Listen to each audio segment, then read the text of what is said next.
j'espère que vous allez très bien. Pour cette vidéo, nous allons présenter les trois éditeurs de création de sites web dont nous avions parlé dans la version théorique de la formation.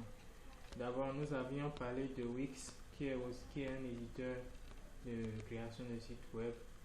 Voilà, je suis sur la page Wix. Vous pouvez consulter Wix à partir de votre téléphone. Vous voyez, on dit créer un site internet de qualité professionnelle, c'est parti. Bon, pour commencer ici, on dit se connecter. Il faut, si vous avez un compte Gmail, vous pouvez vous connecter directement par votre compte Gmail, ou bien votre compte Facebook, ou bien créer carrément un nouveau compte. Donc Wix vous permet de créer le modèle de site web que vous voulez. Un site web blogging, un site web e-commerce, un site web de n'importe quoi, tout ce que vous voulez,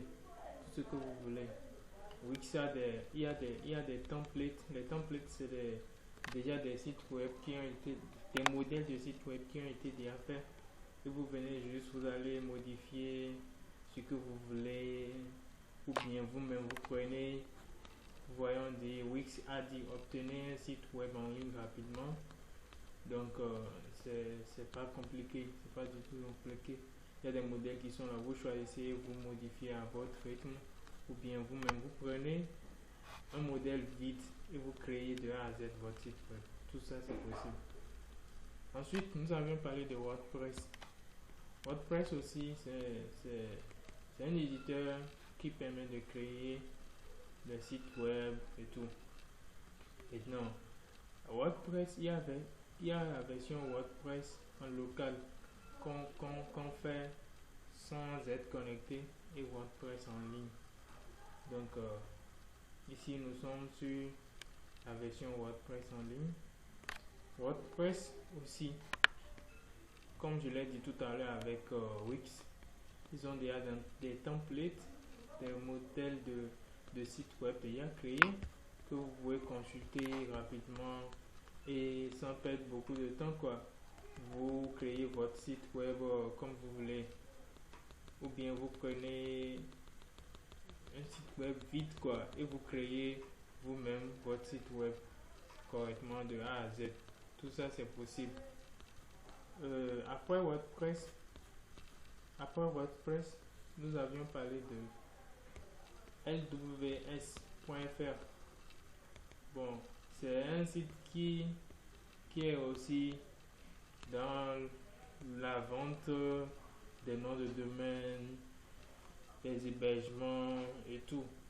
Mais ça aussi permet de créer des sites web, comme on le voit totalement en bas ici. Création de sites, créer un site WordPress, hébergement WordPress et tout. Donc on a parlé de comment choisir un nom de domaine. On va ensuite parler aussi de l'hébergement. C'est très très important pour ceux qui veulent acheter un nom de domaine. Il faut savoir chez qui vous allez héberger votre site web. L'hébergement de votre site web, c'est comme une maison pour votre site web. Il faut choisir une jolie maison, disons, non pas une jolie maison, une maison qui va garder notre site web en bon état tout le temps, qui va nous permettre de nous notifier quand il y a un souci et tout. Donc dans la prochaine vidéo, nous allons commencer à voir comment créer un site avec Wix, ensuite WordPress et finir par LWS. Merci, c'est tout pour cette vidéo. On se retrouve à la prochaine.